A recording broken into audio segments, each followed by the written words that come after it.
నమస్తే, నేను అంకిత. గత కొన్ని రోజుల నుంచి చూసుకుంటే హైదరాబాద్లో ఎంతగా హాట్ టాపిక్ అయిపోయిందో మనందరికీ బాగా తెలిసిందే. మరి సడన్గా చూసుకుంటే హైడ్రా ఎందుకు సైలెంట్ అయ్యింది? అసలు రేవంత్ రెడ్డి నెక్స్ట్ ఏంటో కొత్త ప్లాన్ చేస్తున్నారట. మరి నెక్స్ట్ టార్గెట్ వాళ్ళే అని కూడా ఇప్పుడు సోషల్ మీడియాలో బాగా వినిపిస్తుంది.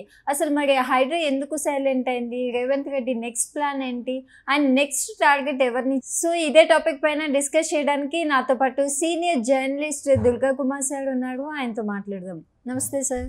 నమస్కారం అమ్మా అంకిత, మన వీక్షకులు కూడా నమస్కారం. సో చూస్తే హైదరాబాద్లో ఎంతగా హాట్ టాపిక్ అయిపోయిందంటే ప్రతి ఒక్కరి గుండెల్లోనూ ఒక దడ పుట్టింది అని చెప్పొచ్చు. సో అయితే ఇప్పుడు మరి ఎందుకు సడన్గా హైడ్రా సైలెంట్ అయింది అనేసి అంటున్నారు. రేవంత్ రెడ్డి ఏదో కొత్త ప్లాన్ చేయబోతున్నారు అనేది కూడా తెలుస్తుంది. మరి నెక్స్ట్ టార్గెట్ వాళ్ళే అంటున్నారు. అంటే ఆయన హైడ్రాతో ఎవరినైనా టార్గెట్ చేస్తున్నారా ఏంటి? అంటే ఇప్పటి వరకు జరిగిన పరిణామాలు చూస్తే అలాగే అనిపించిందమ్మా. ఇది అసలు కొంత చెరువుల పరిరక్షణ కోసం జరిగేదానికన్నా కూడా కొంతమంది వ్యక్తుల్ని టార్గెట్ చేస్తున్నారు, లేకపోతే అలాంటి ప్రొజెక్షనే సోషల్ మీడియాలో జరుగుతూ వచ్చింది. ఫస్ట్ నాగార్జున మీద పెట్టిన తర్వాత నాగార్జున ఆయన కోర్టుకు వెళ్ళటం, ఆర్డర్ తెచ్చుకునేటప్పటికి డెమాలిషన్ కూడా అయిపోయింది. ఇప్పుడు ఒక మంచి కార్యక్రమం చేయటం ఒక ఎత్తు, ఆ కార్యక్రమానికి మంచి పద్ధతిలో అవలంబించటం అందరికీ ఆమోదయోగ్యంగాను, మరీ ముఖ్యంగా ఎవరు కూడా విషాదాంతం అవ్వకుండా విషాదాన్ని కనీసంగా జరిగేటట్టు చూడాలి. అంటే నష్టాన్ని తక్కువ జరిగేలాగా చేయాలి. తర్వాత ఒక పద్ధతిని పాటించాలి. ఎవరికైనా న్యాయం అనేది సమన్యాయం జరగాలి. తర్వాత న్యాయం జరిగినట్టు కూడా కనపడాలి, విజిబిలిటీ కూడా ఉండాలి దానికి. ఇప్పుడు మొన్న జరిగిన కార్యక్రమాలన్నీ కూడా మనం చూసాం. విల్లాసు చెరువులో కట్టేశారని వాళ్ళకి ఏమాత్రం అవకాశం ఇవ్వకుండా సడన్గా మిషనరీ తీసుకెళ్ళి పగలగొట్టేశారు. అసలు వాళ్ళు కోర్టుకు వెళ్ళటానికి అవకాశం లేదు. తర్వాత ఎక్కడ కూడా రిప్రజెంట్ చేసుకోవటానికి కూడా వీల్లేని పరిస్థితిలో వాళ్ళ తప్పు కూడా లేదు. వాటికి అన్ని పర్మిషన్లు ఉన్నాయి అని చూసుకున్న తర్వాతే ఎవరైనా కొనుక్కున్నారు. వాళ్ళ తప్పే ఉంది. కొన్నాళ్ళది గవర్నమెంట్కి సంబంధించిన అన్ని పన్నులు కట్టారు. వాళ్ళు సబ్ రిజిస్ట్రార్ దగ్గర రిజిస్ట్రేషన్ కట్టారు, పర్మిషన్లు తీసుకున్న వాళ్ళు హెచ్ఎండిఐ కట్టుకున్నారు, జిహెచ్ఎంసి కట్టారు వాళ్ళు పన్నులు, పర్మిషన్ల కోసం. మరి అలాంటి అన్ని సంస్థలు పర్మిషన్ ఇచ్చి మళ్ళీ తర్వాత వచ్చి హైడ్రా పేరుతో పగలగొట్టేస్తే వాళ్ళు జీవితంలో తిరిగి కోలుకోగలుగుతారు ఎవరైనా కూడా? మధ్యతరగతి కానీ, ఎగువ మధ్యతరగతి కానీ, దిగువ మధ్యతరగతి కానీ ఎవరైనా కూడా. ఇక పేదలతో అయితే చెప్పేదే లేదు. చాలా దారుణమైన పరిస్థితి. ఇప్పుడు చాలా జీవితాలు నాశనం అయినాయి ఇప్పటికే. అయితే దానికి పరిష్కారం లేదా అంటే ఖచ్చితంగా ఉంది. వాళ్ళు మొన్న మూసీ రివర్ ఫ్రంట్ వాళ్ళు మూసీ రివర్ బెడ్లో ఉన్న ఇళ్ళు తీసేయటానికి మీ అందరికీ కూడా మేము డబుల్ బెడ్రూమ్ ఇళ్ళు ఇస్తాము, మీరు అక్కడికి వెళ్ళి సెటిల్ అవ్వండి అన్నారు. అది కొంతవరకు పర్వాలేదు, కొంతవరకు. అయితే అది పూర్తి పరిష్కారం అని మనం చెప్పలేము. ఎందుకంటే ఎక్కడో కనుక వాళ్ళకి ఇళ్ళు ఇస్తే వాళ్ళ జీవనోపాధి అంతా ఎక్కడైతే ఇప్పుడు గత కొన్ని దశాబ్దాలుగా వాళ్ళు ఉన్నారో అక్కడ దగ్గరలో పనులు చేసుకుంటా వాళ్ళు పొట్టపోసుకుంటున్నారు. వీళ్ళని కనుక తీసుకెళ్ళి ఇంకోసారి పెట్టేస్తే వాళ్ళకి అక్కడ పని కూడా దొరకదు, ఎక్కడో ఊరు చివర. ఇక్కడికి రావటం కూడా రోజువారీ వాళ్ళకి చాలా కష్టమైపోతుంది, రావటం పోవటం. తర్వాత డబ్బు ఖర్చుతో కూడుకున్న పని, కాలం కూడా చాలా వృధా అవుతుంది, ఎనర్జీ వేస్ట్ అవుతుంది. తర్వాత ఒక్కోసారి పని దొరకదు. అక్కడి నుంచి వస్తే ఇక్కడ వీళ్ళు ఇవ్వరు, ఎందుకంటే నువ్వు అక్కడి నుంచి వచ్చేటప్పటికి చాలా టైం అయిపోతుంది, నీకు కుదరదు అని. అట్లా అన్నీ కూడా సామాజిక అంశాలు కూడా చూడాలి, ఏదైనా ఆర్థిక అంశాలు కూడా. అంతేగాని తీసుకుని లేడికి లేచిందే ప్రయాణం అన్నట్టు ఉండకూడదు. ఇది చాలామంది ప్రజా బాహుళ్యంతో ముడిపడి ఉన్న అంశం. ఇది ఒకటి చెరువుల ఆక్రమణ విషయంలో. చెరువులు ఆక్రమిస్తే పర్యావరణం దెబ్బతింటుంది, తర్వాత నగరం మునిగిపోద్ది తెలుసు. కానీ ఇది ఒక్క రోజులో జరగలేదు, చాలా కాలంగా జరుగుతున్నా కూడా అందరూ వ్యవస్థలన్నీ కూడా కళ్ళు అప్పగిచ్చి చూసినాయి తప్ప దాని మీద చర్య తీసుకోవాలి. ఇప్పుడు కూడా ఒక క్రమ పద్ధతిలో వాళ్ళని అక్కడి నుంచి తీసేయాలి అంటే ఇప్పుడు వరకు వాళ్ళకి ఆ పర్మిషన్లు ఇచ్చింది ఎవరు, దీనికి బాధ్యులు ఎవరో ముందు వాళ్ళని కూడా పట్టుకోవాలి. వాళ్ళ ద్వారా నష్టపరిహారం కూడా కొన్నాళ్ళకి ఇప్పించాలి. లేని పక్షంలో ప్రభుత్వం ఎవరైతే ఈ తప్పుకి బాధ్యత వహించాలి నైతికంగా. ఎట్లా అంటే అన్ని ప్రభుత్వ శాఖలకి వాళ్ళు డబ్బులు కట్టారు. అట్లాంటప్పుడు అది ఇన్సూరెన్స్ లాంటిది అనుకోవాల్సిందే. ఆ ఇన్సూరెన్స్ లాగా వీళ్ళకి ఇక్కడ ఎంతైతే ఎస్ఎఫ్టీ ఉందో వాళ్ళకి వేరే సాట ప్రభుత్వ భూముల్లో కనీసం కొంచెం కుడియడంగా ఒక 10%, 15% ఎక్కువ తక్కువ అయినా కూడా ఇవ్వాలి వాళ్ళకి. అంతేగాని వాళ్ళ నిరాశ్రయాలు చేసి జీవితంలో వాళ్ళు కోలుకోలేని డిప్రెషన్లోకి వెళ్ళిపోయి ఆత్మహత్యలు చేసుకుంటారు కుటుంబాలు పూర్తిగా. తర్వాత ఈ కూలిపోయినా కానీ వాళ్ళు బయట తెచ్చిన లోన్స్కి వడ్డీ కట్టాలి, అదే బ్యాంకు నుంచి తెచ్చుకున్న వాటికి ఎవ్రీ మంత్ ఇన్స్టాల్మెంట్ కట్టాలి. ఈ ఆర్థికంగా చాలా క్లిష్టమైన అంశాలు ఉన్నాయి, సామాజికంగా కూడా. వాటిని క్రమ పద్ధతిలో వాళ్ళని ఒక్కొక్కళ్ళని ఇక్కడ నిరాశ్రయం చేసామంటే వాళ్ళని ఇంకోసారి రీప్లేస్ చేసేయాలి. వీళ్ళు ఇప్పుడు మూసీలో వాళ్ళు ఏం చెబుతున్నారు అధికారులు, మీరు ఇక్కడ కనుక ఖాళీ చేస్తే మీకు డబల్ బెడ్రూమ్ ప్లాట్ ఇస్తాం అన్నారు. కొంతమంది ఒప్పుకుంటున్నారు, కొంతమంది ఒప్పుకోవట్లేదు.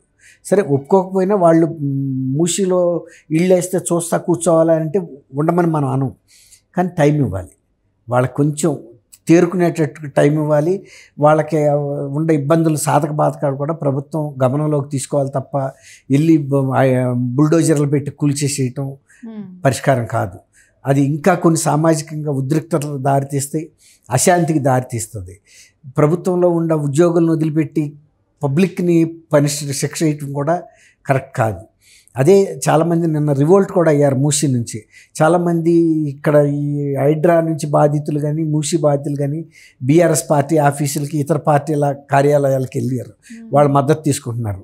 వాళ్ళేమో మేము మీ తరపున నిలబడతామని హామీ ఇచ్చారు. సరే ఇవన్నీ కూడా రేపు ఉద్రిక్తతలు దారితీస్తాయి. దీంతో రేవంత్ రెడ్డి గారు కూడా ఇప్పుడు కొంచెం ఆలోచనలో పడ్డాడు. ఎందుకంటే మధ్యతరగతి వాళ్ళు చేయని తప్పుకి బాధ్యులు అవ్వటం, శిక్ష పట్టడం, అసలు వాళ్ళు తప్పించుకుంటున్నారు, బిల్డర్స్ తప్పించుకుంటున్నారు, అధికారులు తప్పించుకుంటున్నారు. సమాజంలో కూడా ఒక రకమైన మీరు ఇందాక చెప్పారు కదా భయం వచ్చేసింది. న్యాయస్థానాలు కూడా తప్పు పడుతున్నాయి.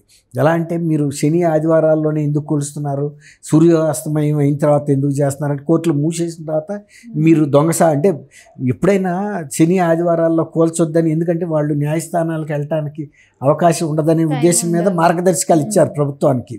ఎప్పుడు కూడా శని ఆదివారాల్లో కూల్చొద్దని, అంటే వాళ్ళకి అవకాశం ఇవ్వాలి. తర్వాత ఇప్పుడు హైడ్రా మీద చాలా కేసులు ఫైల్ అయినాయి, ఒక 20 లంచ్ మోషన్స్ మూవ్ అయినాయి. నిన్న హైడ్రా అధిపతి రంగనాథ్ గారిని కోర్టుకు వర్చువల్గా హాజరయ్యాడు. ఆయన్ని కూడా తప్పు పట్టారు వాళ్ళు. మీరు ఎంత హైడ్రా అయితే మాత్రం ఈ రకంగా నోటీస్ కోర్టు స్టేలు ఉన్నా కూడా ఎలా కూలుస్తారని కూడా అడిగారు. కోర్టు స్టేలు ఉన్నప్పుడు కూల్చకూడదు. అట్లాగే సరైన సమయం ఇవ్వకుండా ఉరేసే వ్యక్తికి కూడా తెల్లారి ఉరేస్తుంటే పొద్దున పూట అడుగుతారు నీ కోరికలు ఏమైనా ఉన్నాయా అని. అడిగి అతను ఏదైనా అడిగితే తీసుకొచ్చి పెడతారు. పాకిస్తాన్ అతను కసబ్కు కూడా బిర్యానీ పెట్టారని విన్నాం మనం బాంబే జైల్లో. అట్లాగే ఇప్పుడు ఆఖరిసారిగా ఆ విల్లాస్ కానీ ఇళ్ళు కానీ ఏదైనా అపార్ట్మెంట్లు ఫ్లాట్లు ఓనర్కి అవకాశం ఇవ్వాలి కదా. ఏంటి ఎందుకు నువ్వు ఇక్కడ కొన్నావు, దీనికి ఇప్పుడు వాడు కూల్చుతున్నావు, నీ దగ్గర ఉన్న ఆధారాలు చూపించమని అడగాలి కదా. వాడుకున్న ఆధారాలు వాళ్ళు చూపిస్తారు. అట్లా కాకుండా ఈ అవకాశం ఇవ్వకుండా న్యాయపరంగా కూల్చేయటం అనేది జడ్జిలు కూడా నిర్ద్వందంగా తప్పు పట్టారు. తర్వాత శని ఆదివారాల్లో కోల్చడం కానీ, తర్వాత ముందస్తు సమయం ఇవ్వకుండా కోల్చడం కానీ, రెండోది కోర్టు ఆర్డర్స్ ఉన్న వాటిల్లో కానీ, తర్వాత ప్రభుత్వం ఎందుకు ఈ ఇన్ని సంస్థలు పర్మిషన్లు ఇచ్చినాయి, వాళ్ళ మీద ఎందుకు చర్యలు తీసుకోవటం లేదు అని కానీ, సామాన్య ప్రజలు ఏదైతే అడుగుతున్నారో వాళ్ళ తరపున న్యాయస్థానం కూడా అదే అడిగింది. కాబట్టి ఇట్లా తొందరపాటు నిర్ణయాలు తీసుకోవటం ప్రభుత్వాలకు తగదు. తగిన సమయం తీసుకోండి చర్యలు, కానీ వాళ్ళకి తగిన న్యాయం చేయమని కానీ చెప్తున్నారు. ఇది కనుక నిజానికి ఇప్పుడు అంటే మౌఖిక ఆదేశాలు ఇచ్చారని అంటున్నారు, మీరు అంత స్పీడ్గా వెళ్ళొద్దు, కొద్దిగా ఆపండి, మళ్ళీ ఆలోచించుకుందామని. ఎందుకంటే వీళ్ళు కూడా దానికి ఒక శాశ్వత పరిష్కారం ఆలోచించాలి తప్ప ఒక్కరోజులో కోర్టులు కూడా అదే అంది, ఒక్కరోజులో మీరు హైదరాబాద్ని మొత్తాన్ని సంస్కరించలేరని. ఎందుకంటే జరగటం కూడా ఇది 40-50 ఏళ్ళుగా జరిగింది, ఇది క్రమేపీ జరుగుతూ వచ్చింది. అట్లాగే క్రమేపీ తీస్తూ ఉండాలి. మరీ ముఖ్యంగా నాలాలు తర్వాత ఇట్లాంటి పూర్తిగా ఆక్రమించిన చోట్ల నిర్ద్వందంగా కూడా తీసేయాలి. ఒక్కడి కోసం మొన్న బుడమేరు కూడా అదే అయింది కదా, ఆక్రమణ మూలాన విజయవాడ మొత్తం మునిగింది చాలా వరకు.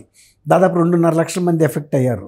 ఆక్రమించుకున్న వాళ్ళు మహా ఉంటే ఒక 1000 మందో 1500 మందో ఉండొచ్చు. వీళ్ళ కోసం ఇంతమంది లక్షల మంది నష్టపడాల్సిన అవసరం లేదు.